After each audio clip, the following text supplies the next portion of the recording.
My name is Dr. Wolfe. I'm a pediatric physical therapist at Emerge Pediatric Therapy, and today we are going to be talking about expected milestones related to new walking for toddlers. We expect walking between 12 and 18 months for kiddos that have no medical diagnosis. If your child does have a medical diagnosis, your timeline might look different than the 12 to 18 month range, but some of the tips we're going to talk through might still be helpful. Today, we are going to go over some activities that you can do at home to help facilitate walking skills in your kiddos. So some of the signs that we look for when we think that kids are getting ready to walk are the ability to pull up to stand or somehow transition independently to standing. Again, that is independently getting into the standing position, not being put into a standing position. We also look for some emerging skills in cruising, so being able to hold on to furniture and cruise to both directions. We also look to see that kiddos can do at least 10 seconds of independent standing. So if they are standing with no support surfaces, can they stand for at least 10 seconds? Those would be three of the biggest readiness signs that I would be looking for before I would expect a child to take independent steps. If you have a kiddo that is outside of that 12 to 18 month range, let's say that they are kind of getting close to 18 months, the things that you may start to be concerned about if they are not walking would be things like no signs of readiness at 15 or 16 months. So your child is maybe not pulling to stand, not able to stand independently, or not interested in cruising, and they are in the 15 to 16 month range, and they have no medical diagnosis. That may be a time to bring it up with your pediatrician. They are still falling under that 18-month range, but if we're not seeing some signs of readiness, that may tell us that they still may not be ready or may not have mastered the walking milestone by 18 months. Another thing you're going to want to check for is leg alignment. So if you see significant deviation, significant bowing, or you feel like their feet aren't positioned well under them, that might also be something to bring up with your pediatrician and may warrant a referral to physical therapy.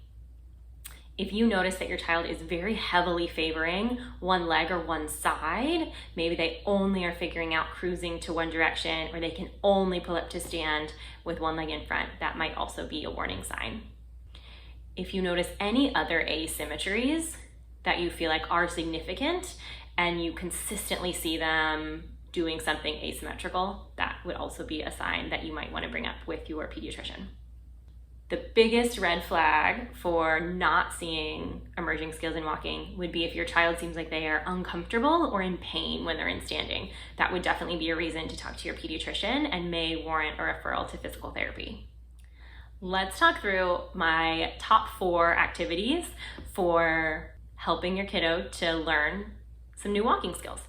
So the first one that I like to introduce is if your child can cruise at a surface like a coffee table or a couch, then that would be a really good time to also practice cruising at a vertical surface. So if you have a big window or a glass door or even just a wall, any of those things would be a vertical surface. So you're going to place your child at the vertical surface. You might spread out some suction cup toys. You might use Post-its on the wall.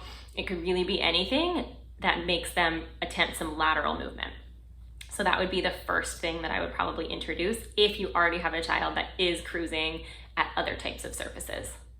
The next thing I would try, again, if you have a kiddo that is able to cruise at a coffee table or what we would call an anterior surface, so something that's placed in front of them, and you're maybe starting to do some vertical surface play, I would also try cruising between 2 objects. So you could put something like the coffee table and the couch, or an ottoman, or even just a chair next to the couch. Spread them apart just enough that your child has to reach for one while they hold the other.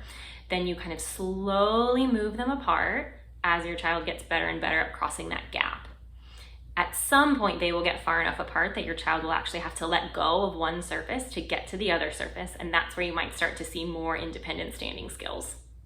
You may also see them do 1 to 2 independent steps in between the 2 different surfaces. The third tip that you can try is working on sit to stand from a low bench. This is working on getting them to shift their weight forwards so that they can get that push to stand up That's also going to help put them in control of the movement. So giving the child back some of the control of when they stand up and how they're moving can frequently help some of our kiddos to feel more confident and comfortable with standing on their own. So you can hold a toy, you could blow bubbles, anything that they think is exciting and fun to be in front of them to encourage them to want to stand up. You can certainly give them one hand to hold to practice that transition, but eventually the goal is that they can do that movement on their own. If your child doesn't love sitting to standing from a bench, you could also try this from your lap or over your leg. So instead of being on the bench, they would be sitting either on your lap, they might be sitting kind of straddled over your leg, but the goal would still be that you hold toys in front to get them to shift their weight forward and then push themselves up to standing. That also gives them a really safe place if they need to sit back down, to sit right back down onto your lap, right back down onto the bench, so that they can also start to work on the opposite direction of standing, so getting back into sitting and being able to control that transition.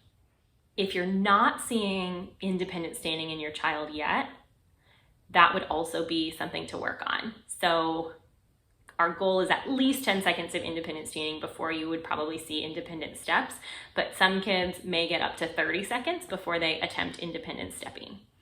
So vertical surface play, cruising between two surfaces, and practicing independent standing and sit to stand are the top 4 activities that I would try with kiddos that have readiness skills but aren't quite yet showing signs of walking.